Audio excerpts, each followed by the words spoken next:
Good evening, everyone. It is Monday, April the 11th, 2002 at 6 p.m., and I am Chair Catherine Sizemore, the Community Services Commission, and I am calling this meeting to order.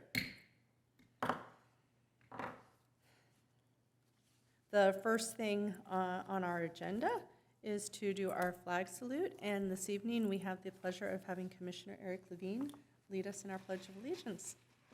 Please stand. Place your right hand over your heart. Ready, begin.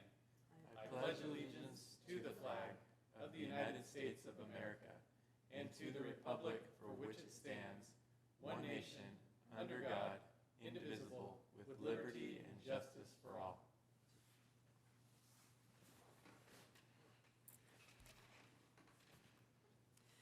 All righty, let's have our Commission Secretary, Tracy Quartz. Would you please go ahead and do our attendance? Yes. All right, let's begin with Commissioner Hawks.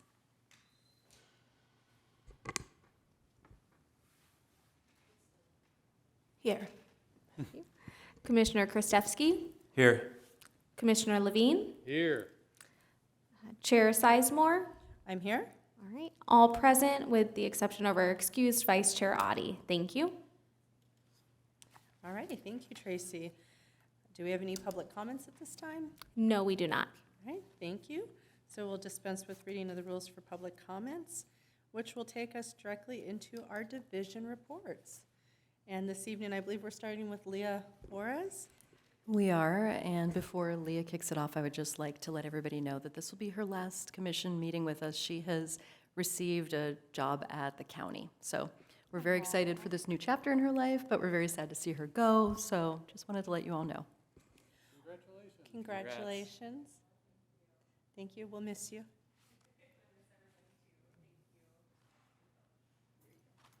There we go. Okay. All right, let's begin. So for Aquatics, as the weather heats up, Aquatics is preparing for a full and busy summer. Attendance numbers remain steady as aquatic staff are transitioning into the busier season. Recently, Aquatics hosted a lifeguard tryout clinic and practice day, which helps to give prospective lifeguards a preview and prepare for the actual tryout day, which was held on April 3rd. In addition, Aquatics staff trained on cardiac emergencies, using an AED, first aid, and even learned tourniquet techniques with the city's emergency manager, Michael Alford. Lastly, the splash pad reopened on March 24th, just in time for the most recent heat wave. Okay. Contract Classes has expanded offerings during the month of March due to TVUSD's spring break. Some of the spring break camps offered included junior pickleball, art camp, and flag football camp. The contract class division continues to offer community favorites like gymnastics, Yes You Can Draw and Paint, karate, and ballet folklorico. We are excited to provide an update that the summer and fall activity guide, also known as the brochure, will be mailed to residents in the coming weeks. Okay, now on over to my division at the CRC. So this past weekend, on Saturday, April 9th, we held another sold-out scooter jam. As usual, we partnered with the Neighborhood Drop-In for this event, and the Neighborhood Drop-In did a park cleanup prior to the event as well as afterward. The Neighborhood Drop-In also sets up an informational booth to show the community what they do for the action sports community.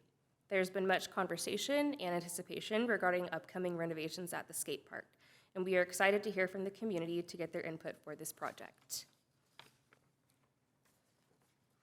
Okay. For the Teen Zone, attendance was up during the month of March due to spring break. We extended our weeknight hours to stay open until 8 p.m. in an effort to accommodate working parents. Our hope is that these extended hours will help give parents more time to pick up their teens after work. Every day, we have a guided activity planned for our teens.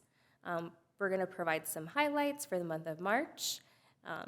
This month, our teens made some St. Patrick's Day themed crafts like gold slime and shamrock pastel art. We also made a leprechaun bark snack and shamrock pretzel pops, as well as we did chocolate fondue, which is pictured on the slide. Next slide, thank you. For our theme box, we continue to offer these to the youth of Temecula. March's theme was called Be Lucky, which was in honor of St. Patrick's Day. March's box came with a Shamrock Fellow craft kit, a Lucky Penny craft kit, a Shamrock Maze puzzle, a St. Patrick's Day joke letter craft, as well as a customized Shamrock sticker that was created by recreation leader Flor Tapia. Flor is a graphic design student, and we are so grateful to have her on our team because she's able to create unique, customized designs for our program needs. So for the boxes, teens are able to do their boxes in person at the CRC with staff, or they can take it home to work on it instead. It's up to them. Next month's theme is Earthly Avengers in honor of Earth Day, which is April 22nd this year. Next slide. Thank you. As early as we are in the year, the homeless outreach team has successfully accomplished 22 street exits so far. Half of those took place in March alone. Last month, the team worked with a client who had been homeless for many years and was living under the Rancho California Bridge. The team is able to get him permanent supportive housing in Hemet. Oops. Sorry. Another story on the slide they shared was about working with another client who recently extended her trust to the team and finally accepted their help. She was able to receive emergency housing also in Hemet. And in addition, the HOT team's Deputy Robles made contact with the homeless couple who requested treatment. The team was able to transport the couple to the ARC facility in Riverside to enroll in a detox and treatment program. Looking toward the future, city staff are continuously looking to network with other local agencies in an effort of mitigating some of the issues that we face in Temecula. City staff have met with SWAG, the HOT team, and Temecula Valley Hospital for a productive meeting which helped provide some solutions. Next slide. Okay, for inclusive services, on March 4th, the inclusive services team held a High Hopes event at Temecula Lanes Bowling. Participants, their parents, and staff enjoyed a few hours of cosmic bowling, and the night was full of friendly competition and a very impressive number of strikes and spares. In addition, on March 22nd, the Inclusive Services team celebrated World Down Syndrome Day at the High Hopes Chimes and Dance program. Next slide, please. The Youth Advisory Council, also known as YAC, has been busy assisting city staff with preparations for events like World Down Syndrome Day and the upcoming Skip Easter event. YAC also assisted with planting and maintaining the garden at the Mary Phillips Senior Center, which leads right into the viticulture section. The Spring Global Citizens Viticulture and Horticulture vocational program began on March 15th. This program meets every Tuesday and Thursday morning and also includes field excursions like visits to Sparrow Vineyards and Wilson Creek Winery for this session. Now on over to the Senior Center. The Senior Center hosted the annual Senior St. Patrick's Day Luncheon on March 17th. The MPSC choir sang and a homemade Irish beef stew was served. After lunch, there was prize drawings and dancing for all. On March 30th, the Senior Center hosted a Senior Community Needs Assessment, which was in partnership with Loma Linda University. There was a panel of 10 seniors from the community where they shared their views and perspectives on a variety of questions and needs regarding seniors. The goal was to identify concerns, strengths, and resources available to the community for Loma Linda's Health Reinvestment Grant. Staff member Cecilia Solis translated the session to our Spanish speakers to ensure there was accurate representation to all seniors. Next slide, please. And continuing on for more senior services, the seniors did go on an excursion to the Birch Aquarium in Long Beach. The Senior Center also hosted the AARP Tax Aid Program. This was on Fridays between February 11th and April 8th. It was a free program which offered in-person tax preparation services to our seniors. And in regard to the Warm Center, 504 people took advantage of the space offered at the Senior Center. This facility will transition to a cool center starting in June. For the library, there were over 22,000 patrons who visited the library during the month of March. We also celebrated National Library Week with a display near the front of the library. The library continues to offer programs like daily story times and events like the Rubber Ducky Contest and the Legends of St. Patrick's Day celebration. In addition, on April 6th, the library held the Author Fest event, which featured books written by 17 local children's authors. For sports, both youth and adult leagues are mid-season as field rentals and usage are at a maximum. The restroom and snack bar at Ronald Reagan are set for a much-needed renovation later this month. In addition, several tournaments are scheduled for the month of April, which are listed below there, as the leagues continue their seasons. For parks and facilities, we do have a couple of updates. The wood lattice on the Shade Pavilion was replaced and painted at Vail Ranch Park. Also, in honor of Arbor Day, volunteers from Helping Hands will be planting a total of 280 trees at 5 different city sites. And in addition, volunteers from the New Generations Rotary will be planting trees at Riverton Park. This concludes the first section of the report, and we are available to answer any questions you may have. Thank you. All right, thank you, Leah. I appreciate you giving us such a thorough report. And I'm sorry it's the last time you'll be giving it to us. All right, we're going to go ahead and take questions from our commissioners, and we will start with Commissioner Hawks. Do you have any questions to ask? Thank you, Madam Chair. Yeah, I have a couple of questions. The first one is the senior center. I understand they just did a renovation, or they're going to start a renovation. So where will all these programs be held? So the renovation dates have moved. It was going to start in June, but now it'll be probably closer to September. And we're going to move the programs over to the Temecula Community Center on Pujol Street. Okay, thank you. Another comment is regarding the library. I noticed the number is 22,000 door count. I've been there a few times, and just throughout the last few months, I go there. But still, I feel like it's little not as active as compared to pre-COVID. It seems, I know the door count, like I go in there, in and out, less than a minute, just drop off books or pick up books. So that'll count as 2, maybe 1 or 2. So, but I did talk to some staff, and I'm excited that they're bringing back the summer reading programs and the shows. So I was hoping that'll increase, really people spend more time there. We used to spend half an hour, now it's just in and out. Usually the busiest time of the year is summer reading program, and in past years, for the rest of the year, the door count is normally between 1,500 and 1,800 per day. But during summer reading program, it gets over 2,000 a day sometimes. It gets much higher, so yeah. Yeah. So other than that, thank you very much. All right, thank you, Commissioner Hawks. Commissioner Krastevsky? Leah, we're going to miss you, but we wish you the best in Riverside County. It's Riverside County, right? Awesome. Very cool. Thank you for your report. It caught my attention, and I look at this figure every time, but that there were 1,172 participants in March contract classes, and it just struck me that that's about 1% of our population. So 1% of the Temecula citizens are actively participating in CSD programming in a month. That's amazing. So good job to the team.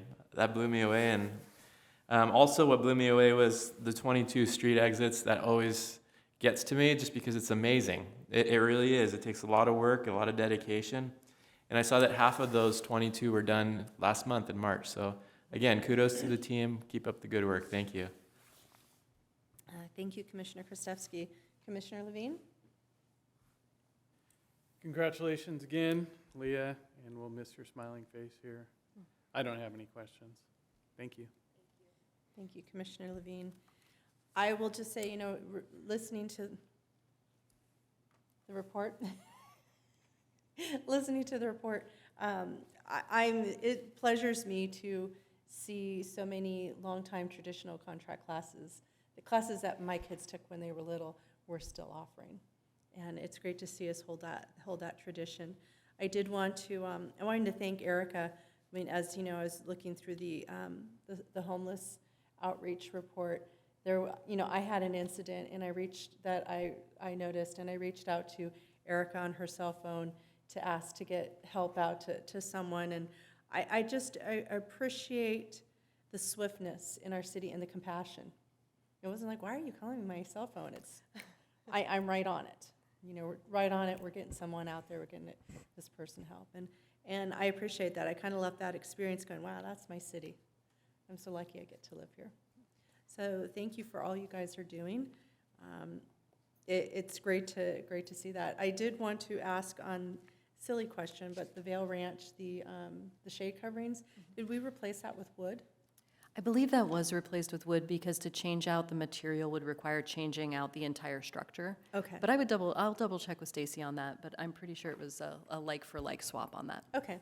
It'd just be interesting to see if long-term to maybe replace it with aluminum so it doesn't have to be replaced. Yeah, in most other places, we're going with like cantilever style or like the sail style wind Okay, shades. yeah. Oh, any one that we're putting in new, but in this case, and if you've been over to Vail Park, it's big. We've talked about the restroom situation there, so it's a really large structure, so. Yeah, it is, and I assume it would, even to switch to like an aluminum or something with more permanence, it would probably be expensive just because of its size. Yes. So- One quick note on homeless outreach, just so everyone's aware, tomorrow at council, the contract with SWAG, which is our contracted outreach provider, will be up for renewal. So they'll be here and they will be showing a short video they made of some of their, successes here, and it's really quite moving. So we're excited to continue to work with them as well.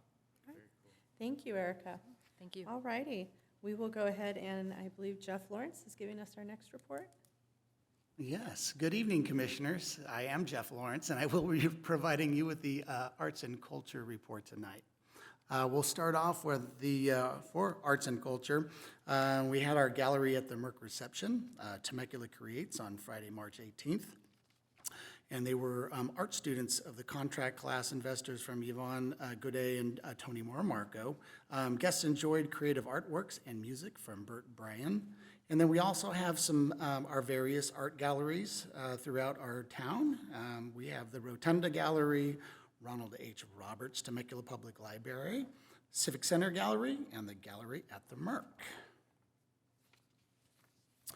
Moving on to community outreach. Very busy here in this, for sure. This is my neck of the woods. So TCSD social media stats, we continue to produce and release 3 reels, Instagram reels a month. These tend to get the most views because they reach the most people.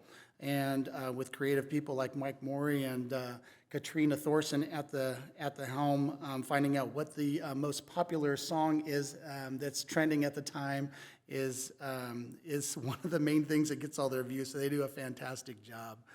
We also had 18 promotional posts on social media, and also did 11 stories, which also almost had 2,500 views. And when we saw a large increase, we had 178 new followers on our Instagram. And what we're doing is we're posting 5 days a week, Monday through Friday, and this is helping us increase our brand awareness, and that's why we're seeing a big increase in our followers. So we're doing a fantastic job, the two of them and the team, and it's showing. And also, we have actually began posting invite to get folks to come to our meetings tonight. So hopefully it'll spark some interest, but maybe not tonight, but we'll continue to do that as well. So maybe that's not one of our success stories, but we're going to make it that way. Digital media projects, we did finish the Sister City video finally after quite a few revisions. It was sent to Dyson, Japan. Kozo, who's part of the sister program there, was super excited, and they're going to be posting on like our Channel 3, their Channel 3. So I'm interested to hear some feedback. We'll reach out to him to see how it did, but they were very excited about that. And we released our Roundabout Temecula episode 26 regarding the new sports ranch at Somers Bend and our new mid-sized pump track at Long Canyon Creek Park. So it's trending well and getting some good views. And we also did a new thing for the Temecula Rod Run. We did Stu's Garage, so I'm not sure if you saw that one, but Stu loved it and did get a few, it's got a few views and was well received.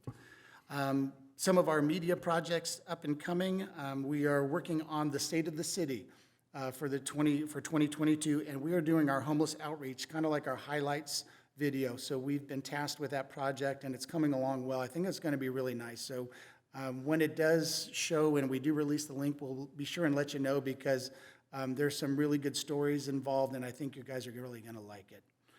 And that'll be at our State of the City in May. We also have the Temecula Alumni Series, Episode 2. We just finished up editing. We just have a couple of little things to add to that, and that'll be with Mr. Mayor Ron, and he's going to be highlighting past council member Mike Nagar. So it looks really nice, and we're looking forward to releasing that as well.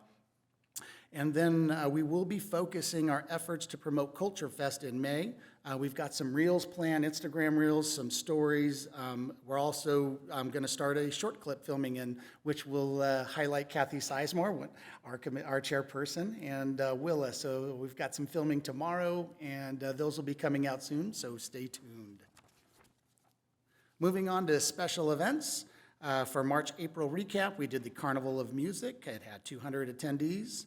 Also did the MRC groundbreaking, 35 in attendance there. This last Friday was the Teen Nightlight Egg Hunt. I heard that was a super fun event, packed with a lot of teens, 350, and it was a good night. And then the TCC and picnic shelter rentals. So it looks like we had 30 rentals with over 1,600 patrons. Looking forward to this month, we have our Easter eggs coming up on April 16th at 10 a.m. sharp. We're actually going to be doing an Instagram reel for them to let people know, yes, please don't show up at 10 o'clock, show up at 9:30, because every year you're going to have the frantic parents, dragging kids with baskets as everybody's already in there grabbing them. So we're going to post that and along with some maps to help folks along the way. So, that's always a super fun event that the special events team puts on, and it's always packed. And then it's off to Arbor Day on April 23rd at Vail Ranch Park, followed by the Rod Run, Cruise Night on the 29th, and the Shine and Show on April 30th. And we'll finish up early May with the Reality Rally, co-sponsored event, and that's in Old Town Temecula. So that's our special events.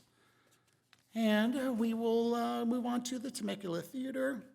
Spring has sprung at Temecula Theater. March 2022 began with a procession of shows, starting with the Hubert Lewis Quintet, two Legend Series performances by the Bon Jovi Tribute Band, and also the A Night with Jackie's Boys. So moving on to March 4th, William Hagen and Albert Cano Smith.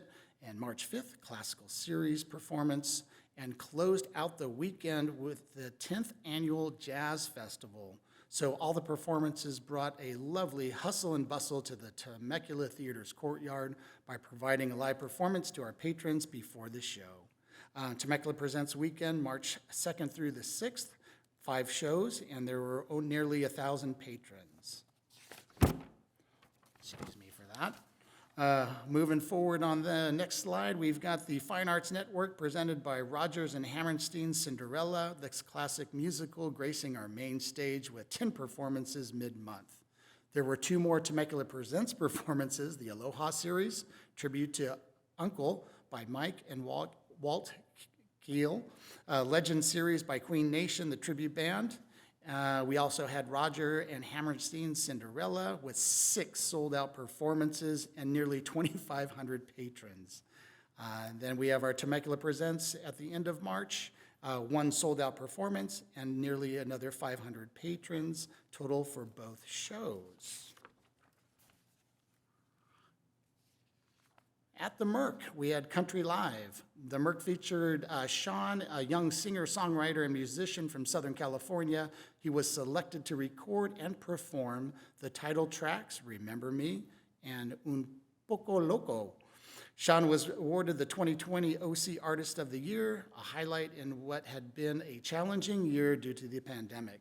Stand-up comedy at the Merc continued their sold-out streak in both performances. The show featured Mark Christopher Lawrence, who is best known for his series' regular role as Big Mike on the NBC TV series Chuck. He has also received the Dreamland XR Award for Best Director and was nominated for an Emmy Award. And Showtime at the Merc in March. The Merc continued with its The Merc series shows. 14 shows were featured, including jazz, country, classics, speakeasy, and stand-up comedy.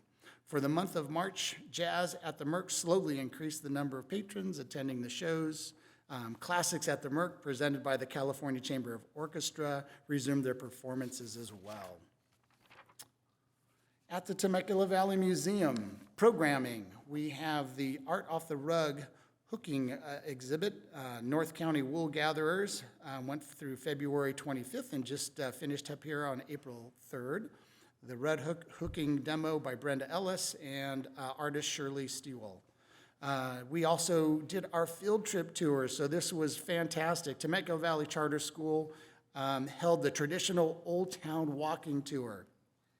Teachers, students, and docents are super excited to walk the streets of Old Town Temecula again after nearly a 2-year hiatus to the pandemic. So that was a super special to get back doing those again. Everybody loves them. Temecula Valley Middle School, or Middle's third grade history contest. We have 3 third grade school participants.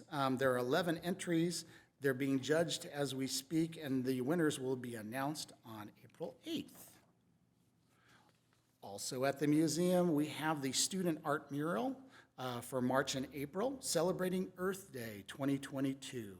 The artist is Tommy Gonzalez, and it's the Puesca Mountain is represented in this one. Special thanks to the Temecula Valley Rose Society for donation appreciation. Then on to second Saturday, cultural celebration. We celebrated the Republic of Estonia with some soup, chocolates, gray wolf puppets, and watercolor art. Everybody there had a wonderful time. And finishing up with the Temecula Valley Museum, we have our upcoming April-May. The new exhibit will be History in Your Pocket, showcasing from April 8th through June 12th. We'll also have the gallery at the Merc reception and Art Off the Walls Friday, May 6th at 5 p.m. Then the Student Art Mural unveil from May through June the 22nd. So that will take place on May 10th at 3 p.m., celebrating wild animals of the region. Keith Herring is the art style. Second Saturday, cultural celebration. We'll be celebrating Guam on Saturday, May 14th at 11 a.m. And then to the Temecula Valley Museum Art and Craft Bazaar on Saturday, May 14th. So I know they're actively searching for some vendors there too, if you're interested. That'll go from 8:30 a.m. to 3 p.m.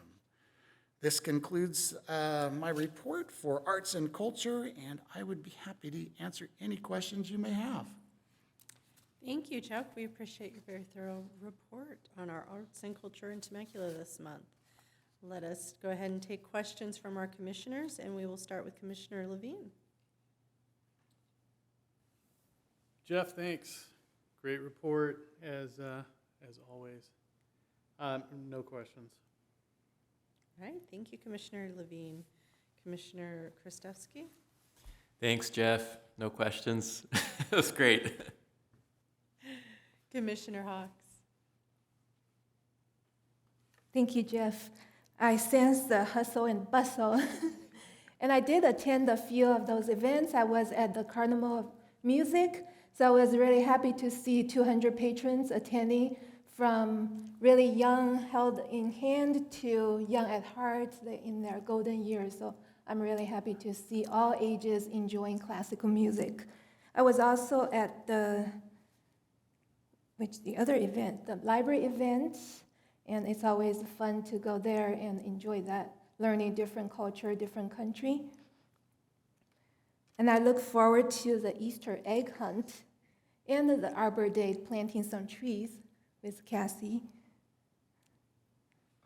Oh, I also judged those contests. Yeah, I was really impressed with the quality of some of those creations. There are 3D models, there are some movies and posters. I think one showed in the picture that was a 3D model.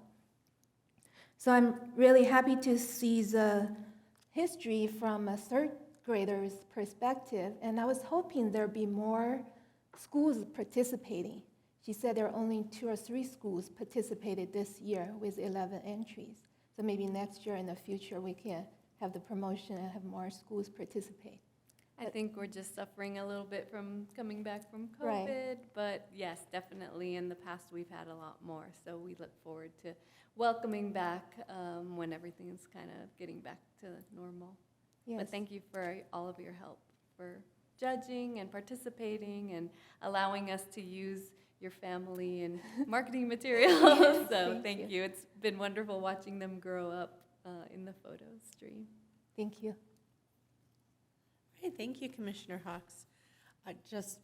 All I can say is praise. Jeff, I love what you all are doing with the Reels and the Instagram. You give me a lot of great content that I can reshare. I appreciate that. It's been impressive to see you guys grow on that platform, so thank you. I did have the extreme enjoyment of going to see Queen Nation perform. That was my first time seeing like a rock concert at the theater. I've always done like plays and musical theater. So it was very impressive to see that type of a production at our theater. It was really great. And you just can't top the entertainment options we have here in Temecula. 21-year-old me wishes I lived in Temecula now versus then. So many great options. And it's been really warming to my heart to see the promotions of the egg hunt, because that means things are back. Seeing that egg hunt promoted this month, it was like, wow, okay, maybe things are back to normal. This is great. And you're right, parents, don't come 5 minutes late. Don't come. You come half an hour early, because it's always very impressive to see how quickly that egg hunt is over. So thank you very much for your report. That will be it. So I believe that's the last of our division reports. Okay, so let's go ahead and move to our consent calendar. And all items on our consent calendar are considered to be routine, and all will be acted by one roll call vote. And we have one item on our consent calendar, which is to approve the action minutes for our last meeting on March 14th, 2022. So let's see, do we have a motion to approve the minutes? So moved. That was from Commissioner Levine. All right, do we have a second? Second. Second from Commissioner Kristevsky. Okay, so we have a motion from Commissioner Levine and a second from Commissioner Kristevsky. I will take a roll call vote. Commissioner Hawks? Aye. Commissioner Kristevsky? Aye. Commissioner Levine? Aye. Chair Sizemore? Aye. And the vote reflects unanimous approval, 4-0, with Vice Chair Audi absent. Thank you. All right, thank you, Tracy. Moving right along, and the next part of our agenda is to handle our business. We have 2 items on the business section of our agenda for this month. The first item is we are to go ahead and have a selection of a committee member for the utility box art project. Do we have a report on that? Yes, Tracy Frick was going to be here this evening, and unfortunately she's not able to, so Bea Barnett will be providing a report. Awesome. Good evening. As you know, art and public art is very well alive in Temecula. However, we are breathing new life in a public art utility box vinyl wrap program that is very successful in many other cities. In fact, Jeff was just in Sacramento, and he sent us some lovely pictures from around the capital and the city. So we have seen it successfully done throughout cities. We would like to initiate a pilot program of 16 utility boxes in Old Town area just to start. We have a call for artists that we are just announcing today. So we would like to appoint one representative from each commission, city council, subcommittee. So if you could please identify one person from this board and commission that we could then have as part of the selection committee. Staff will not be part of the selection committee. We would like to leave it impartial, up to your expertise, and the theme is just simply Temecula, so flora, fauna, vistas, pastoral. You know, we would like to expand from just the wagon wheel horses and hot air balloons. We know we'll see some of those, but we would like more variety. So that's kind of what we're looking for. For greater detail, there is a deck that we presented to the subcommittee, and I can attach that for you all to see the philosophy behind it, but Chair Sizemore was in attendance, so if you want to add anything further, all we're asking tonight is for your support to add someone to the selection committee. Thank you. All right, thank you, Bea. I know I'm excited to see this project move forward. Tracy shared it with me probably around a year ago, and I just was so excited when I heard about it. I think it's going to be a great addition to our Old Town District, and I'm looking forward to seeing it be successful and spread all across Temecula. It almost reminded me in part, does anybody remember the Rancho Water things, and somebody was going around and making them look like minions? Reminded me of that.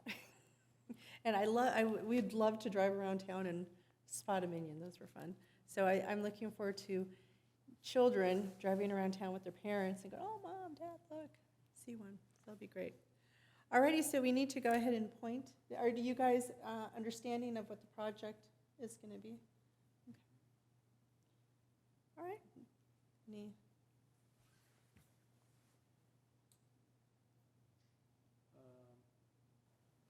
Would you like to, Eric? I would like to nominate you.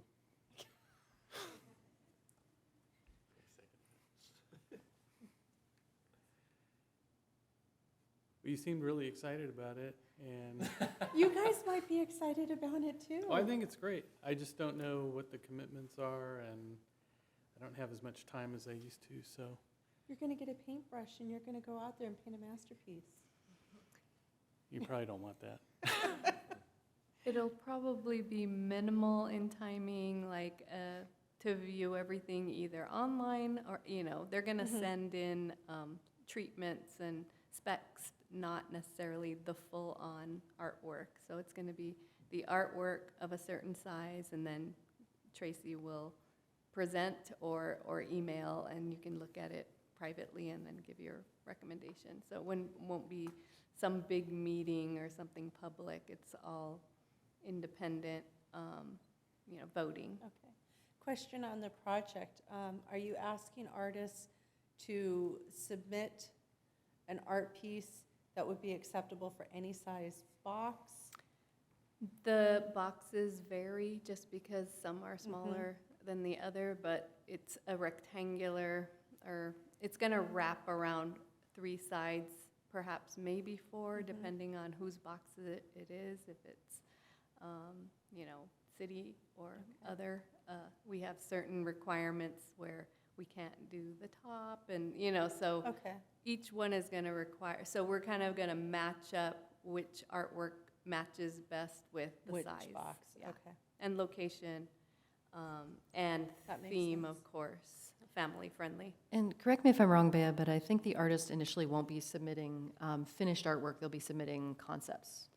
Well, concept in written form, as well as some style, like of their style. So until it's approved, then we just want to know that they're, you know, professional grade. So essentially, their proposal could be adapted to, let's say they're selected, and then we say you get this box and these are the dimensions. So is the selection committee selecting the artist from like a portfolio and a write-up, or are they actually selecting the finished pieces? Initially, it's qualification, and then once qualified, then they'll submit their more formal final concept after we give feedback. Okay. Alrighty, so do we have a motion for nominating someone from our commission for this committee? You want me to say it again? Yeah, I guess make it formal. Well,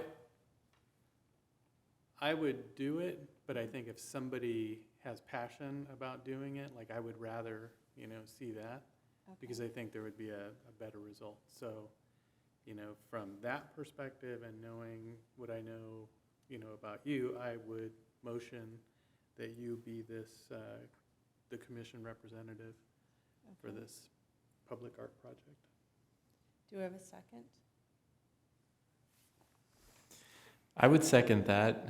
Yuan, would this be something you'd be interested in, or would you support Kathy going that route also? I would support Cassie. Okay, All right, so I second it. alrighty. Let's go ahead and take a vote.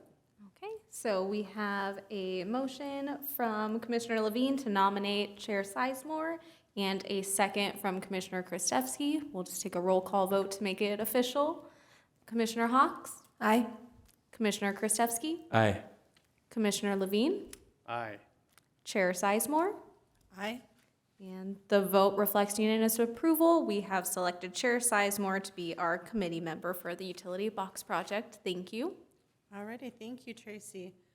Our third item for this evening, second on our business calendar, is to receive and file an update regarding the mission of Community Services Commission and Art and Public Spaces.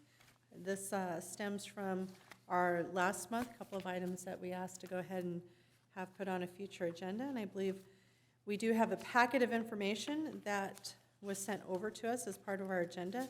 Thank you for sending that over and for putting the time into researching and pulling these documents up for us. I appreciate that. And I'm going to turn it over, I assume, to our director, Erica Russo. Yes, indeed. So essentially, in the last meeting, Chair Sizemore, you asked for some background on a couple of items, and we just wanted to bring that back to you all today. So this is just a receive and file to provide that information in a more formal way. The first discussion point had to do with kind of the history of and the mission of the Community Services Commission. So looking back in time, the Community Services Commission was actually originally established as the Temecula Parks and Recreation Commission in 1990. And then it was renamed as the Community Services Commission in 1993. The resolution, so after the ordinance was adopted in 1990, then a resolution followed which further identified the duties of the commission. So the ordinance essentially just established it. And then the resolution went on to determine, the membership, who could serve, what the duties were and so forth, term limits, that kind of thing. Not term limits, but terms. And the mission was identified as reviewing and making recommendations to the City Council concerning the Parks and Recreation element of the general plan, and to work with the Temecula Community Services District, the Temecula Valley Unified School District, and other city departments and community groups to provide parks and recreation services and programs for the community. Now, what's interesting is in 1990, when it was established as the Parks and Rec Commission, and then the resolution followed in 1990, then in 93 it was renamed. I could not find a second resolution in 1993 that modified or amended the details of the commission in any way. I've asked the city clerk to look into that a little more, just in case I'm missing something, but I went through all of April and May 93, because this ordinance 9306 passed in April of 93. So I went through all of May and April 93 in the Laserfish and could not find a second resolution. So as far as I know, the mission remains the same. And although, as we said, it was originally focused really on the Parks and Recreation aspect as opposed to the broader community services, the fact that it includes working with the Community Services District, the school district, other city departments, and community groups, I feel like, and you're more than welcome to discuss, disagree, agree, whatever you'd like, that the mission remains fairly broad in scope, fairly accurate to what we do today. We can come back to that in a second, but then if we can go to the next slide, please. Just to follow up on the second item, which was the Public Art Fund. So similarly to the commission, the Public Art Fund was established by ordinance in 2004, and it established a public art requirement for developers and an art in public places program. And then that was further defined, not in a resolution, but instead in the Temecula Municipal Code, which I have copies here printed out for you. I didn't attach them to the packet because I didn't have them ready when we put that all out for you. But in the Municipal Code, it really goes into detail about what's entailed for what's obligated for the developer to do as it relates to public art. Broadly speaking, they have an option of either providing public art or providing an in lieu fee. We commonly refer to this as the public arts diff, or developer impact fee. Technically, I was informed by finance, it's not technically an impact fee because the developer impact fees mitigate specific impact on the part of the development. So typically they have to do with things like open space and transportation. So instead, this is more of an in lieu fee, and that fund can be used for, according to the ordinance, it can be used for administration of a program. It can be used for the design, acquisition, installation, and maintenance of public art, and a small percentage, not more than 5% of the fund's annual budget, can be used for arts education programs provided on city property. Now, I think that one is a little bit difficult to follow because now that we're no longer in kind of the heyday of development, it's hard to say what the annual budget of that fund is. Back in the day, when there was just constant development, there was a constant stream of revenue coming in.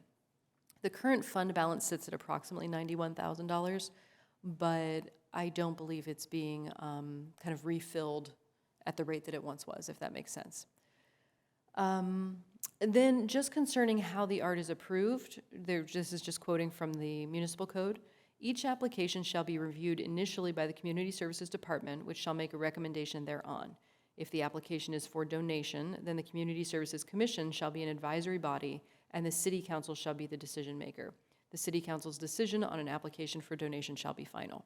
So essentially, if a developer comes to us and says, hey, we want to donate a giant horse statue, it comes to Community Services staff, we take a look on the merits and say up or down, yay or nay, and if it gets traction, then it would go to the commission, and then the final vote would be at the council. So that provides a little background on those two items. If you have any questions, I will do my very best to answer them, and if I can't answer them here tonight, I will get you the information. Mm-hmm.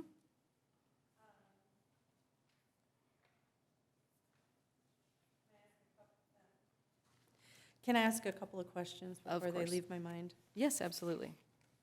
In the resolution, Mm-hmm. it states on here that we're to work with the Temecula Valley Unified School District. Mm-hmm. Can you elaborate how do we work with the school district? So the major way that we work with the school district is through our joint use agreements, which is Okay. probably exactly, although they did not specify joint use agreements, that's probably what they were focusing on in this Okay. case. The other big chunk of that is that in 2006, when we got the grants, technically we applied in like 04, 05, but when we got the grants to build the library that we currently enjoy, we partnered with TVUSD as a co-applicant on that grant, and part of the agreement was that we would provide the homework center at the library, which is to serve the TVUSD students, and they are to provide staffing and tutoring there.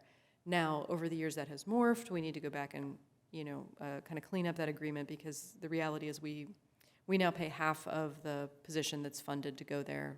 Mm-hmm. The district asked us to do that, and they continue to provide the tutoring, however. And then the third way is just ad hoc projects. So, for example, a couple of years ago, a teacher approached us and we found out they were doing a summer literacy program to remediate gaps in learning for kids who were significantly behind. We partnered with them to create a summer program. We just met with a member of the district recently. They're eligible for, they haven't received yet, they're eligible for state funding to provide after-school enrichment programs to basically expand like a BASES sort of program to the elementary level, and they reached out to us to ask if we could help them partner with their programming. So there's a lot of ad hoc ways, but I suspect what they were really referring to in that ordinance was primarily the joint use agreements. If I could also add that the Wi-Fi gardens also kind of fell under that, where Gary and, at the time, Dale Borgeson have deep relationships, and so things come our way through that. And then also Dawn and her team, they also provided a great welcome back to the school year, lunch, staffing and pep rally excitement was so fun during COVID when teachers were just coming back. helping to provide them with a lunch and on their first day back. So those are ways that we can give back to our teachers throughout the year by providing services or essential, fun for them to, continue and give our children and our students the best possible education. Thank you. Okay. Question for you. This resolution was made in 1990. I think our educational system has changed quite a bit as far as we have charter schools now. We have a lot of homeschoolers, and we do have some private schools. How do they fall in with us working with them? If we're working with the school district, do we also collaborate with any of those other schooling options? Yes, absolutely. Informally, whenever we develop projects that involve outreach to students, trying to recruit students, we reach out to the charter schools, we reach out to Linfield. We're still struggling with kind of how to more effectively communicate with homeschoolers, just because there's not necessarily that same infrastructure of information that you have if we go to the district and we push something out and it goes in peach jar. Yeah. It's a very linear way of getting information out.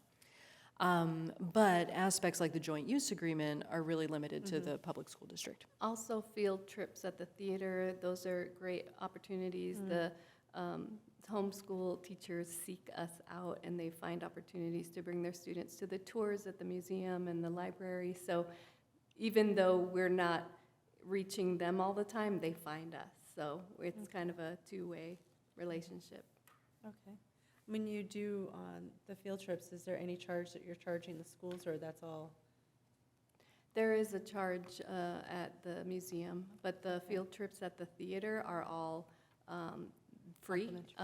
They're sponsored by the Theater Foundation, the city, and then the only thing that the teachers have to pay for is the transportation. And sometimes those are honored by donors. So we try to fundraise for that with the Theater Foundation annually at their art gallery reception, the Mighty Minis. So when you purchase artwork, original artwork, it goes to help pay for buses. Okay. Thank you, Erica, for finding out the total that we have in the Art Public Places Fund. You said we have $91,000. Is that element already budgeted for, or is that just No, held there? that's 91,000 in fund balance. 30,000, not part of the 91, has been budgeted for the utility box wrapping project for the next fiscal year as well. Okay. Is the Somers Bend development, will they be placing funds into? That's a great question. I'll need to look into that. I'll have to talk to community development and find out. Okay. All righty, thank you for answering those questions. Mm-hmm. Fellow commissioners, do you have any questions? Start with Chris. No questions. It's definitely informative on how this works. I'm looking forward to reading through it. I did see that the in lieu art fee is in the amount of 0.1% of the project cost in excess of $100,000. So I'm sure if Somers Bend is contributing, it'll be a good amount. And we have several new infill projects coming in the pipeline as well. There's the project going in on Inez. There's a project on, I want to say it's up on Jefferson. The names are escaping me at the moment. So we do have several new infill projects in the pipeline, and I assume they will all be either contributing. In the case of Somers Bend, I don't know if they contributed a public art element or if they contributed an in lieu fee, but we can certainly find that out. Okay.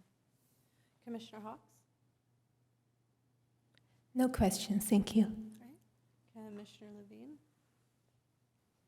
No further questions. All right, thank you. Hi, I have more questions. That Sure. pop in my head. As you're saying, we are pretty much built out, so we're not going to be replenishing this fund from our builders anymore. Do we have any plans for how we're going to get future investment into that fund?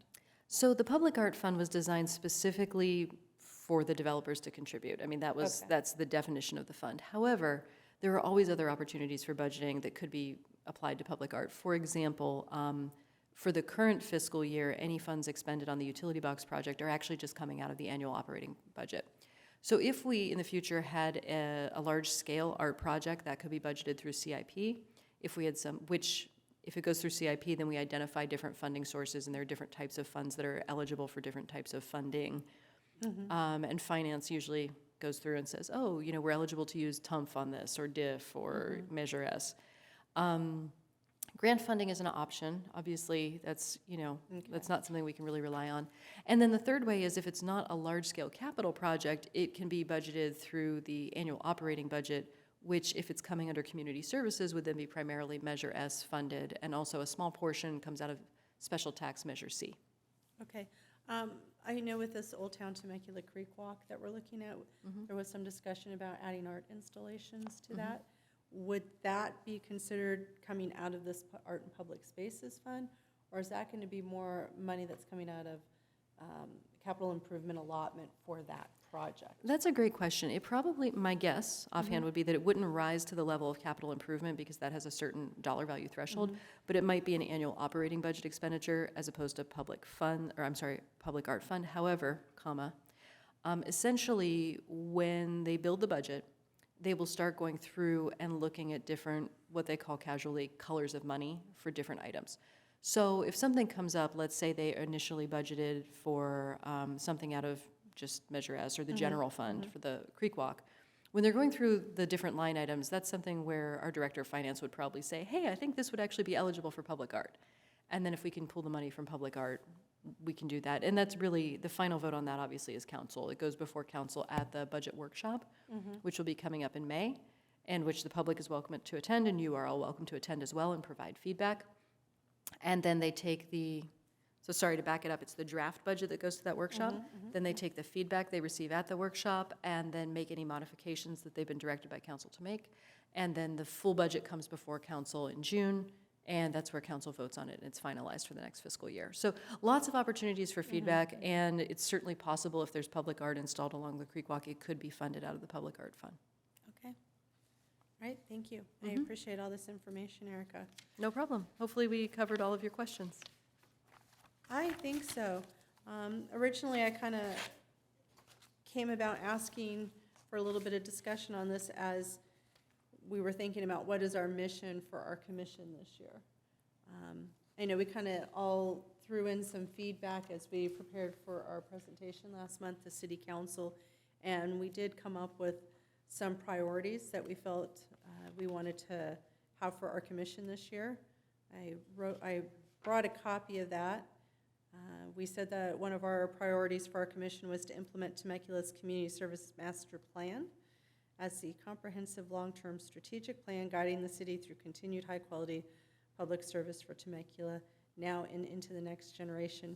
And, you know, reviewing the resolution and the information that Erica has provided us, it really sounds like that being part of one of our priorities is in line with what we've been commissioned to do by the City Council. And just to clarify that element a little bit further, as you know, we're currently going through an update to the general plan. And one of the components of that will actually be referencing the Community Services Master Plan. Okay. So then that item that refers there to implementing the Parks and Rec component of the general plan, it will all become I think it will tie it up and put a neat little bow on it, essentially. Okay, great. Now, we put out as one of our priorities for this year, promoting the inclusion of more art in public spaces and offering our support for a development of a future performing and cultural arts center in Temecula. Is there an element of supporting that creation of that performing arts and cultural arts center that falls under this public arts funding, or how can we better support that as a commission? So there's a couple of options there. The first one is I would just communicate with council, particularly Mayor Matt Ron is the one who's been championing that, and we'll be bringing it back to council tomorrow night. I believe it's an agenda item for discussion. And I believe the direction, I'd have to see the agenda item, but I believe the direction in the agenda item is towards discussing creating looking for a public-private partnership that could potentially create a capital campaign to fund a performing arts center. So obviously that's really in its infancy. I mean, these are just the very, very initial exploratory steps. But I think the first thing to do would just be to reach out to the mayor and express your support for it. If you are at council tomorrow, you can certainly express your support in a public comment if you wanted to. When the budget workshop is held, that's another opportunity to weigh in on any items in the budget. I don't know that there would be any concrete item in the budget relating to the Performing Arts Center specifically, but it's certainly a time to add support for general priorities. For example, a few years ago, we had a very vocal advocate for pickleball in the community, and he would come to the budget workshop, and he would stand there and say, I want to see a pickleball complex in Temecula. And it's not like that one single comment necessarily created the CIP that we have today, but it was certainly part of shaping the public narrative around the emergence of pickleball as a sport, the importance, the facility, what would it look like, how much would it cost. So the budget workshop is another opportunity to express that. Now, as it relates to the Public Art Fund, I actually would not necessarily worry about connecting that too tightly, mainly because with a fund balance of $91,000, that's a drop in the bucket compared to. So, and given that I believe the focus will be on trying to create a capital campaign and tap into community philanthropy, I don't think the Public Art Fund will actually be a big component of any discussion. I think it's kind of, not to say chump change, but I think in the scope of a performing arts center, Yes, It's in the small scope of potatoes. that. Right, and that Exactly. doesn't happen overnight, obviously. There's the Reezer, it just opened in Bend, Oregon this month to great fanfare and sold out, but that capital campaign launched in 2013. So it's almost 10 years, it's 9 years to the date from opening the doors to the original conception. And that is a public-private partnership where Mrs. Reezer put 13 million in, the city through, philanthropy and funding put another 12 million. It's a $55 million building, and it has more than just a theater. It's got art spaces and gallery and black box, and it's more of a cultural center. So again, it's not overnight. It's multi-million dollars. Our current theater was originally 13 million with another 5 million renovation, so it's about 17 million, 18 million dollars right there. Fast forward 20 years later, that building is now going to cost you 25 to 40 million. So it's a big ticket item, and it's a long-term project. So we're planting the seeds now that your children and grandchildren are going to benefit from. So we have to do this work now so it can be there for them. One other aspect to consider is that as part of the Community Services Master Plan, we actually retained a consultant specifically to focus on cultural arts who had expertise, Rick Stein, who had expertise in Orange County, had done a lot of other work on just cultural arts consulting in general. And one of the comments or findings, one of the findings he made was that Temecula really doesn't have the philanthropic depth that some other communities have. We don't have a donor in Temecula, unless they're completely unbeknownst to any of us. We don't have a donor who's going to put $13 million into a performing arts center. So that was actually one of the challenges he identified, is that we, as a community, we just don't have the philanthropic depth that you see in some other communities, especially older and more established communities. We are primarily demographically a community of, although this is changing, younger families. We're inclining towards becoming a community of older adults and much younger people. So that's just something to bear in mind as these discussions take place, and we can pull out the Community Services Master Plan for you and kind of show you sort of the background on what Mr. Stein found, but just something to consider. Okay, interesting. Thank you, Erica. I appreciate you looking that up and spending this time with us on that. So, all righty, let's get back to the rest of our agenda for tonight. Looks like the next item on our report is you again, Erica, Director's Report. Yes, indeed. So, I like to bring forward like the fun things and the positive things, but sometimes we also have to talk about just the operational, mundane aspects. And so tonight I just wanted to bring to your attention a couple of issues we've been having recently, because you will probably hear about them, see emails about them, see social media posts, and I just wanted everybody to kind of be in the loop. As you know, we have 42 parks and a handful of lovely public facilities. And one of the policies is that private individuals cannot use the park or the public facility to conduct their for-profit business. The public amenities exist to serve the public. They do not exist to fund private enterprise, if that makes sense. So historically, there are certain areas where we've kind of run into some friction with the community on that. For a while, it was boot camp programs in the parks. There's a lot of reasons why we don't allow this. One is that it's effectively a gift of public funds if we have a business using the park for their own private enterprise. Another is that you end up with a sort of competition situation where then every business like that is saying, well, why can't I use the park to conduct my business? If you remember during the shutdown when all of the indoor gyms and facilities had to shut down, we actually passed a temporary use policy with the guidance of our city attorney, which allowed individual fitness businesses to apply to use the park. And we had a couple, notably a yoga studio here in Old Town, that used Sam Hicks Park for their business. But it was very constrained. It was specifically because of the state of emergency we were in. It was specifically because those businesses were being impacted. And we have to define everything in terms of the public good. So, also, we have a contract class program where we contract with instructors. For example, for the boot camps, we would contract with an instructor. That instructor is live scanned. We have the background checks. Anybody they use as instructors has to be background checked. They sign a contract with the city. They have a financial agreement with the city. We monitor their classes. Anybody who signs up, who registers, is completing a liability waiver, so we're capturing the liability waiver. So there's a lot of reasons why we need to channel any sort of activity like that through the appropriate methods, like our registration software, for example.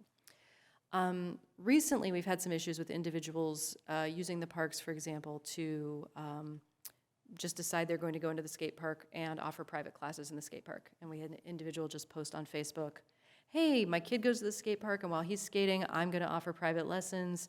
Hit me up. Here's where you can sign up. Here's how much I'm charging.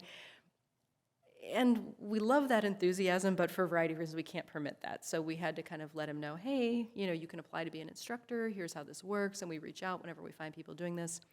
We have a similar situation with pickleball.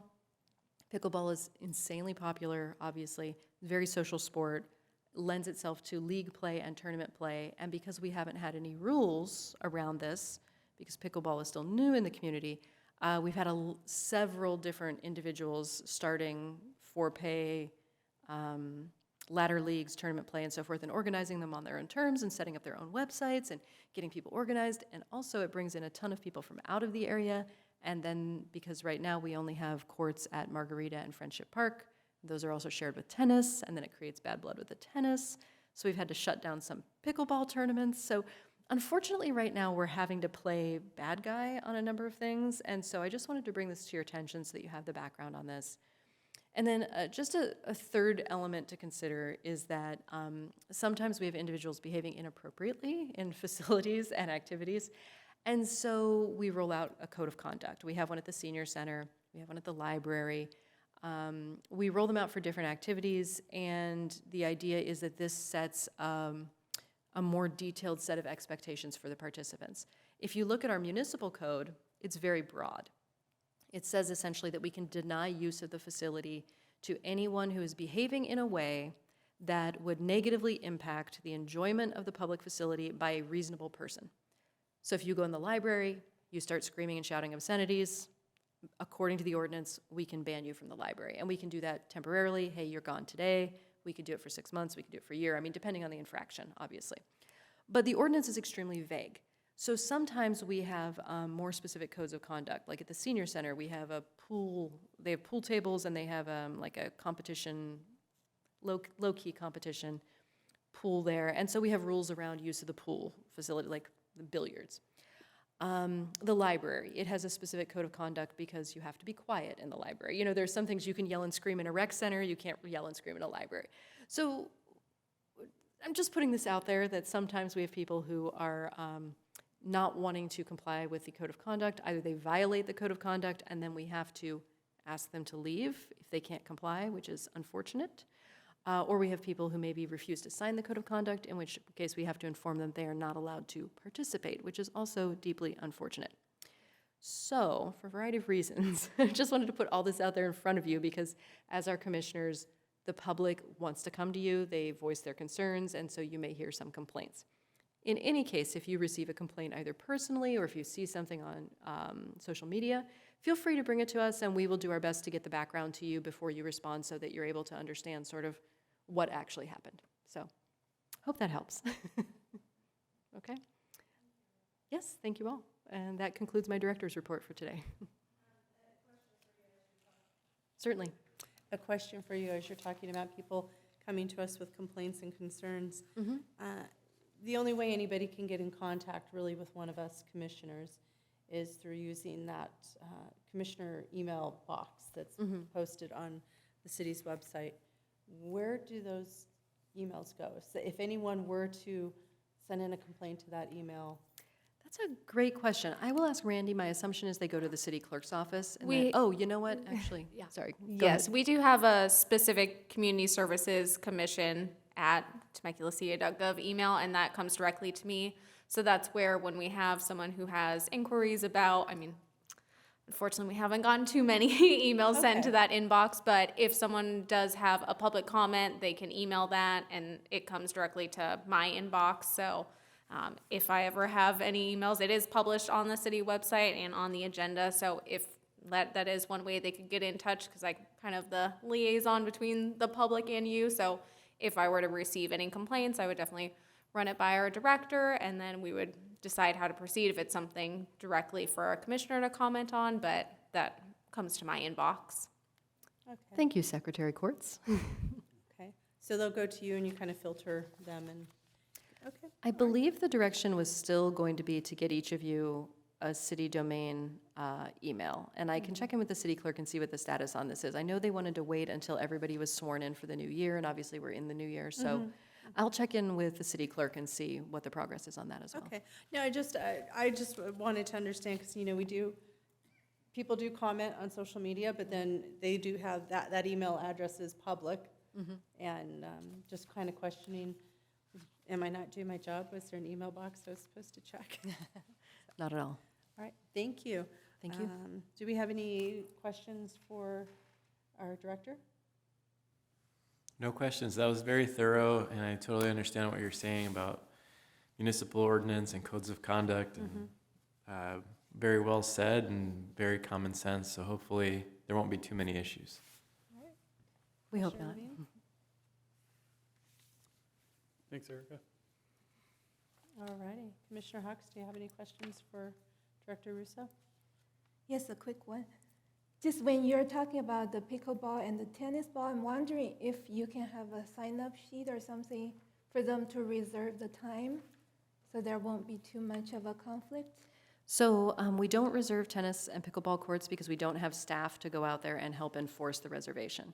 So if somebody signs up and then there's no staff there and someone else comes and wants to use it. So technically, they're all first come, first serve. The pickleball players have a system where they put their paddle up on like a board to reserve, hey, I'm next in line. So if you're out there and you're playing, you can totally do that. But the issue is more of, for example, the tournament we just had to shut down was 80 people, 80 people who were registered, not through the city, to come and play at an event on Saturday morning, so. Thank you. All right, thank you. Finally, we are at the end of our meeting, and it's time for our commissioner reports. So let's go ahead and start with Commissioner Hawks. Do you have anything you'd like to share for your commissioner report this month? Sure, I'll go quick. So it was a busy month, attending lots of events. I just want to highlight a couple. I think through our meeting tonight, I already mentioned several. So the first one I want to say is I went to the Coffee with the Mayor. I thought it was a really great event because that allowed a chance for the public to sit at a round table with the mayor. And for that particular meeting, they were talking about traffic. So there were about 20 citizens sitting at a round table so they can have a conversation. While when they come to the city council meetings, they can't really have a conversation.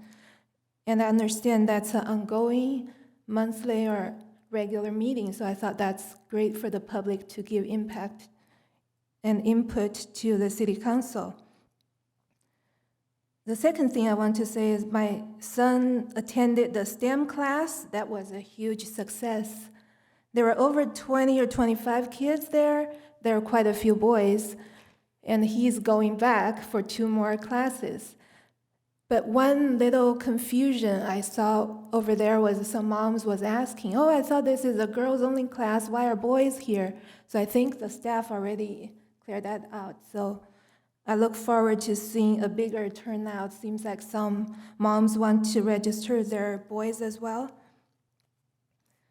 So the last thing is, there is a email sent out a few days ago about the 4th of July parade. So I sent it out to my friends and inviting them to the parade. But then some of the feedback I got back was a little concerning. Like, I want to give a good report, and we're doing a great job, and we are for all these programs. But for that particular one, because of the picture in that flyer, that's a press release picture, there is a man in a tutu in the center and front of that picture. So I got some concerns about that, and I thought those are some concerns maybe we can consider. I just want to read a few lines from one email I received. So that one says, there was a time when something like that could be done just to be funny and ridiculous, and no one would think that it has anything to do with transgenderism or LGBTQ. But these days, with all the agenda and indoctrination, even if it is a joke, then some people will not feel that's funny, but rather offensive. So at the end, he said, if it's actually in the context of knowing that the men will be wearing tutus at the July 4th parade, then I would not want to attend. So when I saw that, I thought, I want that to be a family event, to see the families coming out to celebrate our freedom and to celebrate July 4th, the birth of our country. So I want all the citizens to feel welcome to come here. So I'm just seeing, I don't know, for whatever reason, maybe it's just totally naive, but I just thought maybe we can put out a more family-friendly picture in the future so we can let these other families who have young children to feel comfortable to come out of the parade and not have just a false sense of information of what are my children going to see at the parade. So I just want to bring it up at this meeting, but other than that, I thought all the events I've been going to is great, and I look forward to going to more and seeing our community coming back, especially with the summer coming, and I saw a lot more events are planned, so I look forward to attending more and giving more feedback. All right, thank you, Commissioner Hawks. Yes, if I can just jump in on that quickly. So I just asked Dawn and Tracy to quickly send me the picture because I didn't recall it.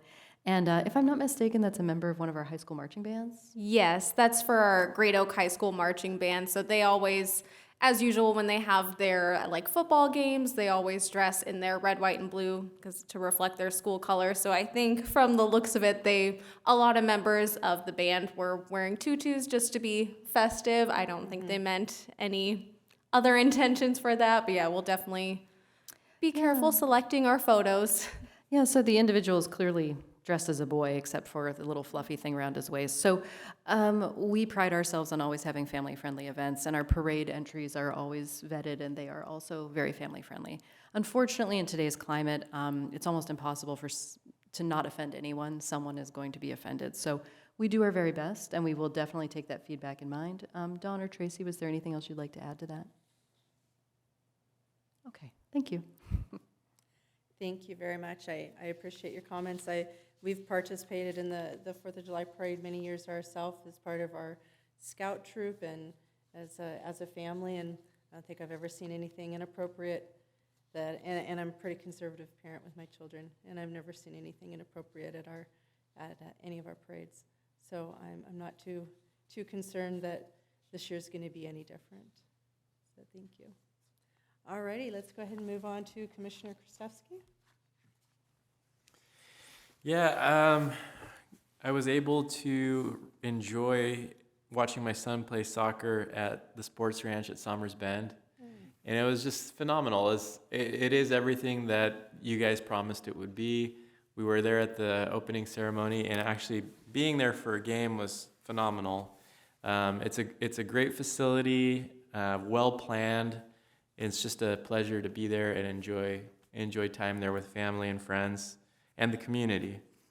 I was privileged to be able to go to the groundbreaking at the Margarita Rec Center. That was a fun event. We got to throw some dirt and just spend good quality time there and talk about the vision for that facility. So I'm excited to see how that shapes up in the near future. Other than that, just looking forward to the Easter egg hunt and other fun activities. So that's it for me. Thank you. Thank you, Commissioner Kristevsky. Commissioner Levine? I can't believe it's been like 30 days since we were back here, and that time has just flown by. Looking forward to the many great events to finish out April and obviously May coming up. And, you know, once again, this team puts together just an outstanding program, slate of activities. So thank you for all of you, each and every day, what you guys bring to the citizens of Temecula. All right, thank you, Eric. Well, that brings us to me. I just have 2 comments. I wanted to thank our commissioners for coming out this last month for our annual review with the City Council. I appreciated having you in attendance, and I appreciate all of you wearing your ties, and you all look so dapper. It was a great night. I loved sharing our vision for this year and sharing the wonderful events that our community services has done over the past year. And it was great attending the groundbreaking for the Margarita Rec Center.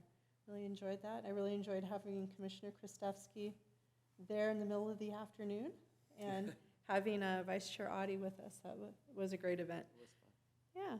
So I'm looking forward to see what the rest of April brings myself, and we will be back here on Monday, May 9th, 2022 at 6 p.m. And with that, I'm going to call this meeting closed, and we are adjourned until next month. Thank you.